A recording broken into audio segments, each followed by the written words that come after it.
Assalamualaikum warahmatullahi wabarakatuh. Sahabat fillah yang dimuliakan oleh Allah Subhanahu wa taala, marilah kita berdoa kepada Allah dalam rangka perjalanan menuju rumah makan gratis. Bismillahirrahmanirrahim. Bismillahirrahmanirrahim. 'Ala Allah, la haula wala quwwata illa billah. Bismillahirrahmanirrahim. Mursaha inna rabbi laghafurur rahim. Subhanalladzi sakhkhara lana hadza wa ma kunna lahu muqrinin wa inna ila rabbina lamunqalibun. Alhamdulillah, ikhwah fillah, kita menuju rumah makan gratis. Kita lagi sedang perjalanan, ini luar biasa yang digagas oleh akhina Aditya Prayoga. Masya Allah, tabarakallah. Sampai saat ini mungkin tidak terlalu banyak yang terlihat yang melakukan hal yang sama seperti yang dilakukan oleh saudara kita Aditya Prayoga di rumah makan gratis. Dahulu di zaman Nabi Muhammad SAW pernah terjadi, yaitu sahabat Utsman bin Affan radhiyallahu anhu memberikan, mensedekahkan, mewakafkan sumurnya untuk kaum muslimin, untuk seluruh sahabat Nabi Muhammad SAW. Bahkan sampai sekarang rekening yang di Saudi Arabia ada yang bernama atas nama sahabat Utsman bin Affan. Ini luar biasa ya, Masya Allah, tabarakallah rahman. Saudara kita Aditya Prayoga, rumah makan gratis ini sungguh luar biasa, langka terjadi, dan beliau juga termotivasi dengan apa yang beliau lihat. Banyak orang tua, kakek nenek yang kesulitan makan, kemudian juga yang sedang sakit, kemudian yang sulit dalam mendapatkan rezekinya karena memang sakit. Kalau tidak sakit pun dia cari puing-puing, ya, tutup botol dan sebagainya agar bisa mencari nafkah dan bisa memenuhi kebutuhan makan hariannya. Namun pada saat makanan minumannya tidak bisa dia penuhi, itu dikarenakan apa? Dikarenakan dia kesulitan dalam mencari nafkah karena sedang sakit. Akhirnya terdoronglah saudara kita ini Aditya Prayoga membangun rumah makan gratis. Nah, ini diberikan seharinya itu 100 sampai 300 orang. Ini luar biasa. Ya, diberikan makanan gratis cuma-cuma dengan berbagai macam aneka makanan, ya, makan, minum dan seterusnya. Nah, makanya kita saksikan langsung ini, luar biasa sunnah hasanah yang dilakukan oleh para nabi dan rasul, para sahabat dan para orang-orang soleh dalam rangka mendapatkan ridha Allah Subhanahu wa taala. Illa ibtigha wajhi rabbil a'la wa la sawfa yarda. Kemudian juga menjalankannya mudah-mudahan ikhlas. Wa ma umiru illa liya'budullaha mukhlishina lahuddin, yang tidak lain dan tidak bukan hanya mengharap ridha Allah Subhanahu wa taala. Minimal di dunia kalau kita berbuat baik itu 10 kali lipat Allah gandakan. Allah ganti, wa ma anfaqtum min syai'in fa huwa yukhlifu wa huwa khairur raziqin. Kemudian Allah lipat gandakan 10 kali lipat. Man jaa bil hasanati falahu asyru amsalihha. Di dunia kalau kita berbuat baik, kemudian kalau di akhirat minimal Allah lipat gandakan 700 kali lipat. Mathalul ladzina yunfiquna amwalahum fi sabilillah kamathali habbatin ambatat sab'a sanabila fi kulli sumbulatin mi'atu habbah wallahu yudha'ifu liman yasha wallahu wasi'un 'alim.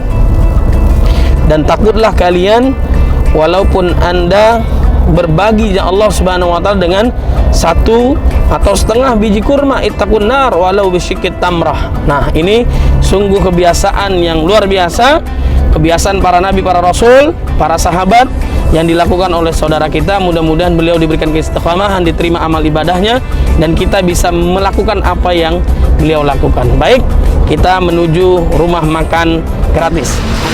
Alhamdulillah nih ya, ini piagam penghargaan Lembaga Prestasi Indonesia Dunia. Sedunia ini, belum ada sedunia ini. Rumah makan gratis banyak. Ada rumah makan gratis nih ya. Kalau kita berbagi, insya Allah Allah bagi, Allah muliakan di dunia, apalagi di akhirat. Amin. Insya Allah. Jadi intinya jangan pernah takut rugi ataupun takut miskin ketika ingin berbagi, ketika ingin melakukan suatu kebaikan. Apapun profesi kita, mau kita tukang ngamen, sopir angkot, tukang ojek, jangan nunggu kaya kalau mau sedekah. Mumpung lagi miskin ini, banyak-banyak sedekah. Karena inilah buktinya. Saya waktu itu susah, miskin, nggak punya apa-apa, rumah ngontrak. Saya kontrak 3 bulan nggak bisa bayar, diusir oleh punya kontrakan. Diusir saya pernah ngalamin, saya diusir dari kontrakan. Nggak apa-apa, saya pindah. Saya pindah dari kontrakan, saya cari kontrakan yang lebih murah waktu itu, kontrak sama istri saya. Gak lama kemudian saya ketemu sama nenek-nenek. Nenek-nenek itu sakit, kakinya bolong. Saya lihat di pinggir kaki nenek itu ada ulat kecil-kecil berjalan, ada belatungnya. Saya kasih makan nenek itu, saya antar pulang. Setiap hari saya anterin makanan sampai nenek itu meninggal. Setelah nenek itu meninggal, lama-kelamaan saya dapat rezeki lebih. Saya punya ide baru ngasih makan gratis. Sampai sekarang alhamdulillah istiqomah. Jalan terus, alhamdulillah. Sampai dapat piala ini. Masya Allah, alhamdulillah. Jadi jangan ragu-ragu. Jangan pernah ragu-ragu. Jangan takut miskin juga. Karena setan itu tugasnya nakut-nakutin manusia. Itu setan itu. Jadi kalau kita mau sedekah nih, jangan. Ya habis duit kamu. Jangan. Nanti kamu rugi. Jangan sedekah. Kalau mau sedekah 2.000 aja. Kan ini duit nih. Saya contohin. Masya Allah. Ini ada duit. Pakai peci. Kata setan, jangan yang pakai peci, yang bawa golok aja tuh, yang 03. Iya. Kenapa? Nah, ini terlalu besar. Kalau pakai peci, harusnya kalau masuk masjid, ya kan? Masuk masjid biar barokah kan? Ya pakai peci. Pakai peci, Pak. 2 lagi pecinya. Satu imam, satu makmum. Presiden Soekarno. Ya kan? Jangan yang bawa golok. Golok itu serem. Ngeri. Ya kan? Ini yang pakai golok aja nih masukin. Atau enggak orang lagi lompat dari batu. Gambar seribuan atau gambar monyet. Nah, itu dimasukin ke tempat infak. Jangan. Kalau bisa yang nilainya besar, biar pahalanya lebih besar. Ya, nggak mungkin kita miskin, nggak mungkin. Iya. Nah, saya belajar itu pelan-pelan. Saya punya duit 120. Yang 100.000 yang saya masukin ke kotak infak, yang 20.000 buat makan hari ini sama besok. Cukup, alhamdulillah. Akhirnya Allah kasih rezeki berlebih. Masya Allah. Sampai hari ini alhamdulillah. Saya nggak kelaparan, saya nggak pernah sakit. Alhamdulillah sehat dikasih sayang sama Allah. Dulu saya sakit-sakitan. Istri saya sering sakit, anak saya sering sakit, saya pun sering sakit. Bahkan saya diponis oleh mandul, oleh dokter. Masya Allah. Nggak bisa punya anak. Nah sekarang anak saya nih, saya gendong. Masya Allah. Luar biasa ya. Anak saya Ini anugerah. sehat walafiat. Namanya Sultan Daud Al-Mumtaz. Namanya Daud. Lihat. Anak saya laki-laki, namanya Daud. Ya, alhamdulillah. Allah. Ya, pakai baju robot. Tuh, pakai baju robot. Namanya Daud. Ini anak kandung saya, alhamdulillah. Tadi kata dokter saya mandul. Ya Allah. Dengan keyakinan aja, keyakinan kalau kita banyak-banyak sedekah, apa yang belum kita dapat di dunia Allah kasih. Ya Allah. Janji Allah pasti kan? Terbukti. Saya tadi nggak punya mobil, ini mobilnya. Alhamdulillah, shoot aja mobilnya. Ada tulisan Trans 7. Karena dapatnya dari ini juga penonton Trans 7. Jadi dikasih Trans 7. Iya, yang masuk hitam putih. Masya Allah. Nah ini anak saya perempuan. Ya Allah. Yang satu laki-laki, yang satu perempuan. Si cantik ini. Ini anugerah terindah ini. Ya, Rona lagi. Dikasih anak oleh Allah. Allah maha baik, Allah maha kaya. Bagaimana mungkin diri ini takut miskin ataupun takut rugi ketika ingin bersedekah? Sedangkan diri ini diciptakan oleh Zat yang maha kaya, yaitu Allah Azza wa Jalla, yang menciptakan langit dan bumi beserta isinya. Kalau kita berbuat baik, Allah akan lebih baik dengan kita. Itu, insya Allah ya. Mau kita profesi kita tukang sapu, tukang sampah, tukang rongsok, ketemu orang kelaparan kasih makan. Iya. Mau dia supir angkot, tukang ojek, jangan nunggu kaya dulu baru sedekah, jangan. Kalau bisa itu menjadi inspirasi dan tamparan untuk orang yang kaya, yang pelit-pelit itu. Pernah saya ketemu sama tukang sapu. Tukang sapu itu tangan kanan megang sapu, tangan kiri megang botol. Saya tegur, nih apa nggak sih itu nyapu sambil megangin botol? Iya, botol kalau ditaruh di trotoar suka hilang ya, ambil pemulung. Kata si nenek. Saya nggak seuzon sama pemulung. Yang saya nggak habis pikir, ini orang yang rumahnya besar-besar, pinggir jalan, orang kaya, punya mobil, ya punya jabatan. Tapi kenapa tukang sapu nggak dikasih minum? Ya Allah. Tukang sapu setiap hari nyapu di depan halaman rumah itu. Padahal ada kisah seorang wanita pelacur masuk surga hanya gara-gara ngasih minum anjing. Anjing dikasih minum oleh pelacur, dia masuk surga. Ini tukang sapu nih ya, nyari duit untuk keluarga juga, untuk anak istri di rumah. Barokah. Gitu. Kita ngasih minum orang lebih daripada anjing. Nah, gitu. Insya Allah pahalanya lebih besar. Makanya jangan pernah takut rugi ataupun takut miskin ketika ingin bersedekah atau berbagi. Karena kita ini diciptakan oleh Zat yang Maha Kaya, yaitu Allah Subhanahu Wa Taala. Berbagi itu sangat indah. Luar biasa nih. Penguat bener. Ya, jadi memang Al-Quran itu 30 juz, 114 surat, ya 6.236 ayat. Ini semuanya maha benar Allah dengan segala firman-Nya. Tinggal kita yakin atau enggak. Minimal di dunia kalau kita berbagi di Allah Subhanahu Wa Taala, Allah berikan itu 10 kali lipat. Manja bil hasanati falahu asyru amsalha. Kalau di akhirat minimal 700 kali lipat. Matalul ladzina yunfiquna amwalahum fi sabilillah kamathali habatin ambatat sab'a sanabila fi kulli sunbulatin mi'atu habbah wallahu yudha'ifu liman yasha wallahu wasi'un 'alim. Kemudian saudara kita, bang kita, Bang Adit ini luar biasa sudah memberikan kepada kita pencerahan bahwa benar dengan apa yang disabdakan oleh Nabi, yang difirmankan oleh Allah Subhanahu Wa Taala. Biar kita lebih semangat lagi untuk bersedekah. Wa ma anfaqtum min syai'in fa huwa yukhlifu. Apa-apa yang kita keluarkan pasti Allah ganti di dunia apalagi di akhirat. Ini dibuktikan dengan beliau mendapatkan keturunan, Rabbi habli minas shalihin, mendapatkan harta, keberkahan, kebahagiaan di dunia apalagi insyaallah nanti di akhirat. Ini luar biasa. Ikhwah fillah, jangan tunda lagi, jangan nunggu kita kaya. Saatnya kita berbagi dari yang kecil, dari sekarang dan mulai saat ini, jangan ditunda-tunda. Mudah-mudahan kita diberkahi oleh Allah Subhanahu Wa Taala. Amin ya rabbal alamin. Jadi terakhir, buat semakin kita termotivasi lagi, apalagi nih? Jadi banyak orang beranggapan kalau kita berbagi itu nggak ada untungnya. Saya katakan itu salah. Karena kalau kita berbagi, untungnya itu sangat banyak sekali. Yang pertama, kita mendapatkan pahala dari Allah Subhanahu Wa Taala. Yang kedua, kita mendapatkan 3K. K yang pertama, ketenangan. Saya merasa tenang, hati saya tenang, pikiran saya tenang. Tadinya saya banyak utang, banyak pikiran saya. Mikirin, kalau sholat itu mikirin utang terus. Ya habis sholat nanti ditagih utang, tagih banyak kontrakan. Sekarang, gara-gara saya masih makan orang, utang saya lunas. Masya Allah, Artinya saya dikasih ketenangan oleh Allah. Satu, mendapatkan ketenangan. Yang kedua, yang kedua ini kebahagiaan. Tadinya saya merasa nggak bahagia, nggak punya istri, nggak punya anak, nggak punya harta, nggak punya segala-galanya. Sekarang punya istri cantik, soleha, punya anak soleha, punya harta juga. Alhamdulillah, bisa ngasih makan orang itu bahagia banget. Kebahagiaan ini hanya saya sendiri mungkin yang ngerasain, karena kebahagiaan itu tersendiri.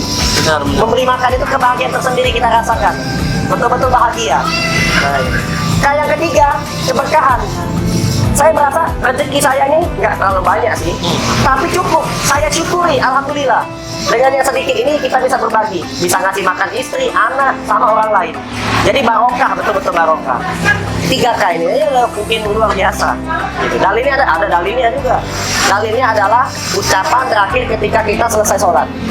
Assalamualaikum warahmatullahi wabarakatuh.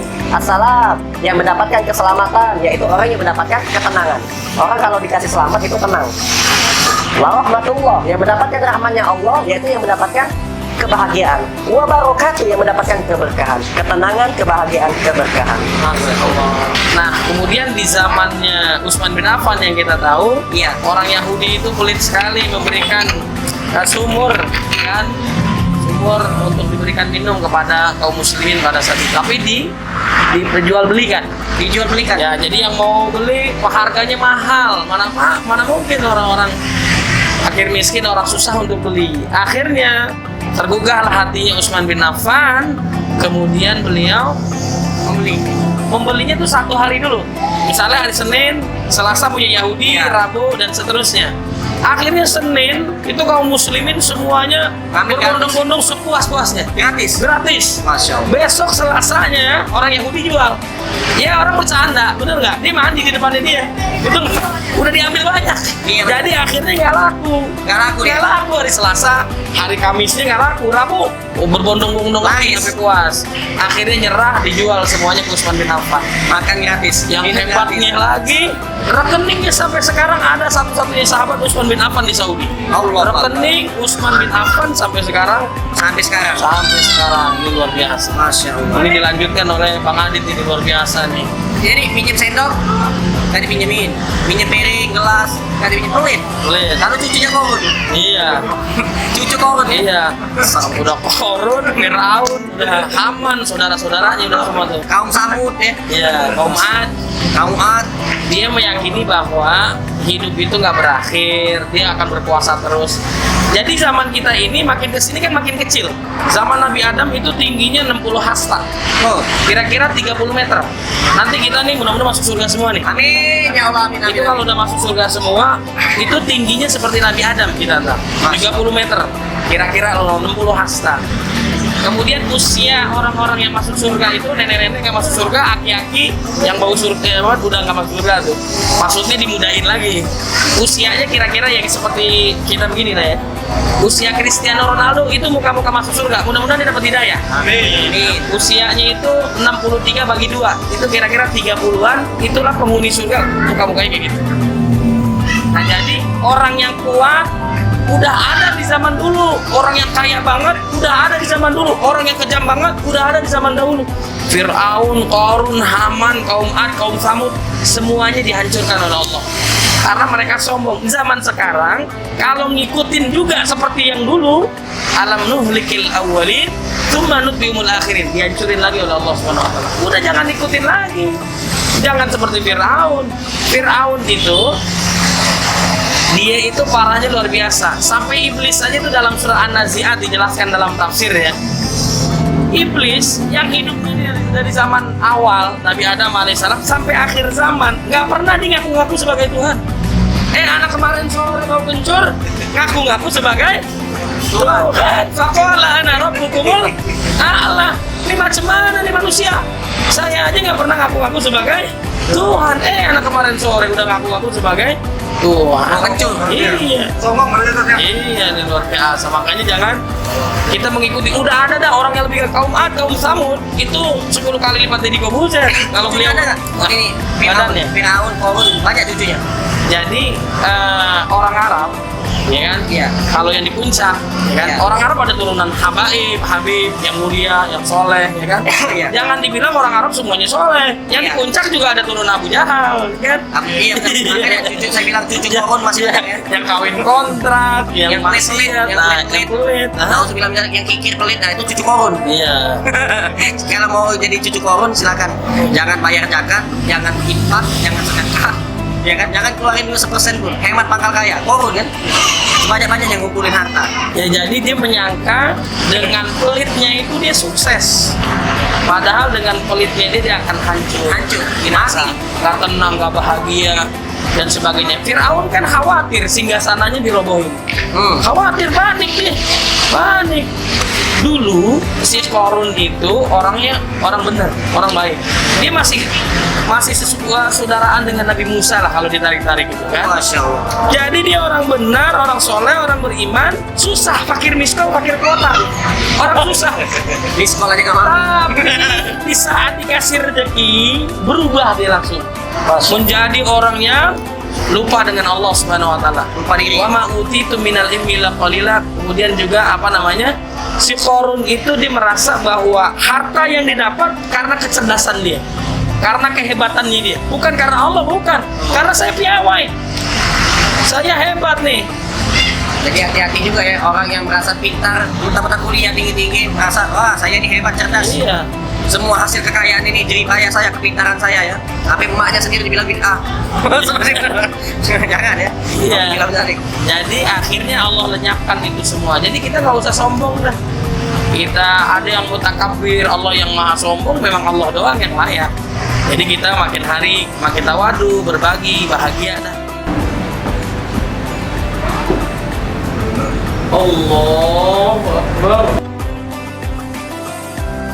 استغفر الله العظيم استغفر الله العظيم استغفر الله العظيم الحمد رب العالمين حمدا يوافي نعمه ويكافئ مزيده يا ربنا لك الحمد بغير جلالك وجهك عظيم سلطانك اللهم صل على سيدنا محمد وعلى سيدنا محمد اللهم انا نسالك رضاك والجنه ونعوذ بك من سخطك والنار اللهم اجعلنا واهلنا من اهل القران حفظه الذين هم اهلك وخاصتك اللهم اجعل اولادنا اولادا صالحين حافظين من القرآن والسنة فقهاء في الدين مباركا حياتهم في الدنيا والآخرة ربنا هب لنا من الصالحين ربنا هب لنا من لدنك ذرية طيبة إنك سميع الدعاء ربنا هب لنا من أزواجنا وذرياتنا قرة أعين واجعلنا للمتقين إماما ربنا اغفر لنا ولوالدينا وارحمهم كما ربونا صغارا ربنا آتنا في الدنيا حسنة وفي الآخرة حسنة وقنا عذاب النار